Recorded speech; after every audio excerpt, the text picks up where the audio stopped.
সুপ্রভাত, নমস্কার। আমি সুমিত দাস। চলে এসেছি আজ আরও একটা নতুন ব্লগ নিয়ে। আজ ভোর ভোর বেরিয়ে পড়েছিলাম ঘাটশিলা যাওয়ার উদ্দেশ্যে। শুনেছি ওখানে নাকি খুব সুন্দর সুন্দর পাহাড় আছে, ঝর্ণাও আছে, আর কিছু সুন্দর লেক আছে, ড্যাম আছে, নদী, আর অনেক সুন্দর সুন্দর দৃশ্য।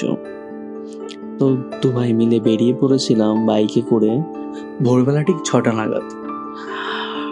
মোটামুটি 250 কিলোমিটারের মতো ডিস্টেন্স ছিল আমাদের বাড়ি থেকে।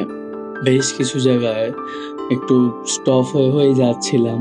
অলমোস্ট টাইম লেগেছিল 4 থেকে 4.5 ঘন্টার মতো। আমরা তার মাঝে 2-3টে জায়গায় স্টপ নিয়েছিলাম, তো সেখান থেকে ব্রেকফাস্ট করেছিলাম। ব্রেকফাস্ট করে তারপরে আবার রওনা দিয়ে দিয়েছিলাম।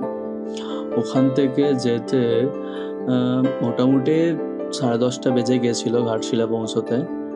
তারপর আমরা ওখানে গিয়ে ঠিক করলাম যে কোন দিক থেকে স্টার্ট করা যায় স্পটগুলো দেখা।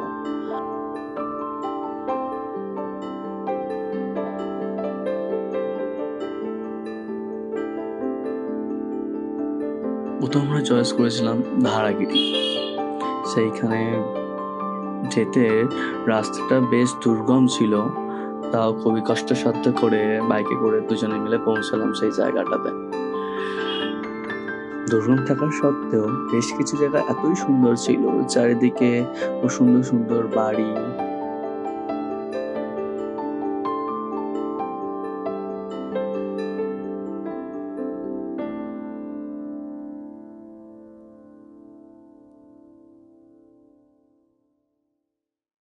খুব সুন্দর মাটির বাড়ি, গাছপালার আলাদা প্রাকৃতিক দৃশ্য, খুবই মনোমুগ্ধকর দৃশ্য ছিল।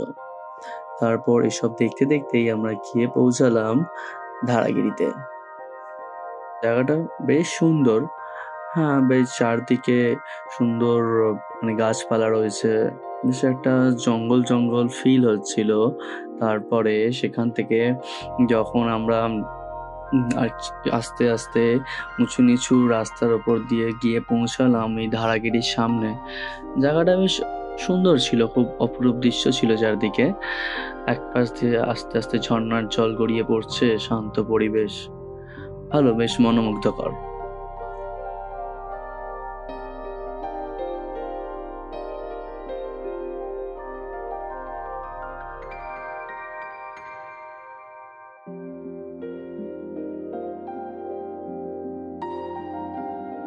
তারপর আমাদের পরবর্তী ডেস্টিনেশন ছিল বুরুডি লেক।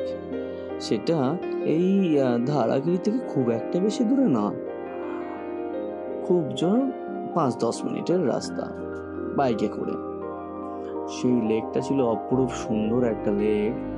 হ্যাঁ, আশেপাশে একটু ফিস্ট হওয়ার জন্য ময়লা আবর্জনা ছড়িয়ে ছিল, কিন্তু অ্যাকচুয়াল যে টুরিস্ট স্পট যেটা, সেইখান থেকে যদি ভিউটা দেখা যায়, অত্যাধিক সুন্দর একটা ভিউ। চারদিকে পাহাড় আর মাঝখানে একটা সুন্দর লেক। অ্যাম্বিয়েন্সটা খুবই সুন্দর, শীতল পরিবেশ, সুন্দর পাহাড়ে ঘেরা, মাঝখানে লেক আর নিরিবিলি জায়গা।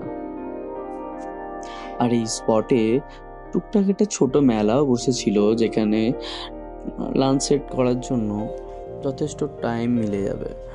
আর আশেপাশে কিছু কাঠের পুতুল, ছোটদের খেলনা, টুকটাক জিনিসপত্রেরও ছোটখাটো দোকান ছিল।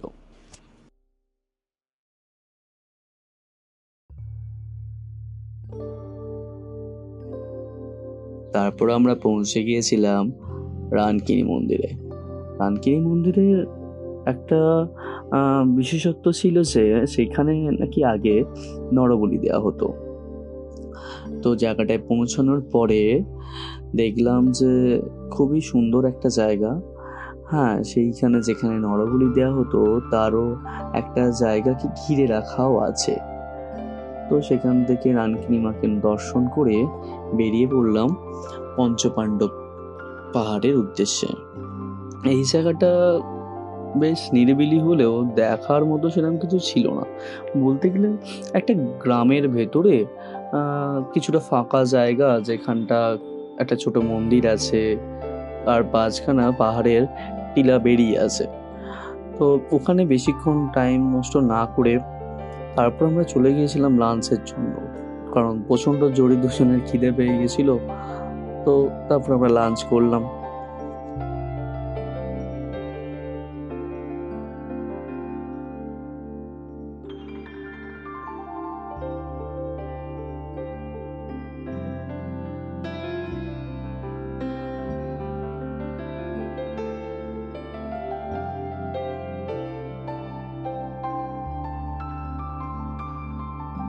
তারপর আমরা সুন্দর একটা রাস্তা দিয়ে পৌঁছে গিয়েছিলাম গালোডি বাঁধ। সেই বাঁধটাতে সিভিল ইঞ্জিনিয়ারিংয়ের বা মেকানিক্যাল ইঞ্জিনিয়ারিংয়ের কিছু ট্রেনিংও হয়, কারণ সেখানে খুব সুন্দর ড্যাম্প রয়েছে। সেই ড্যাম্পে অনেক কিছু মেকানিজম আছে যেটা ইঞ্জিনিয়ারদের লার্নিংয়ের জন্য খুব ইম্পর্টেন্ট।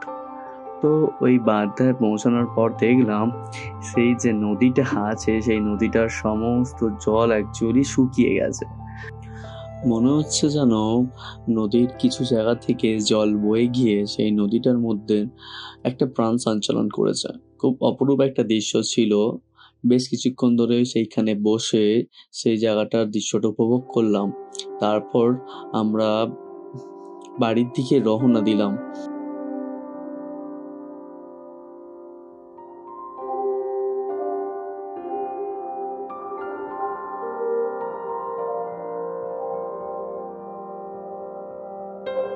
আর বাড়ি ফেরার পথে পড়েছিল বিভূতিভূষণ বন্দ্যোপাধ্যায়ের একটা কটেজ। সেখানে ঢুকে তার পুরনো সমস্ত জিনিসপত্র যা ছিল সেগুলো দেখলাম, কিন্তু সেখানে ভিডিও করার কোনো পারমিশন ছিল না বলে সেখানে এখনো ভিডিও করতে পারলাম না। তারপর বিকাল 5টা নাগাদ সেখান থেকে ব্যাক করলাম। বাড়ি আসতে আসতে একটু বেশি টাইম লেগে গিয়েছিল, কারণ অনেকটা অন্ধকার হয়ে গিয়েছিল রাস্তায়, আর বাইক বেশি জোরে চালাতেও পারছিলাম না। আস্তে আস্তে 10টা থেকে 10:30 বেজেই গিয়েছিল। আজ ব্লগটা এতটাই। দেখা হচ্ছে আবার নেক্সট ব্লগে। তোমরা সবাই ভালো থেকো, সুস্থ থেকো, আর আমার ভিডিওগুলো ভালো লাগলে লাইক, শেয়ার অ্যান্ড সাবস্ক্রাইব করে দিও। বাই।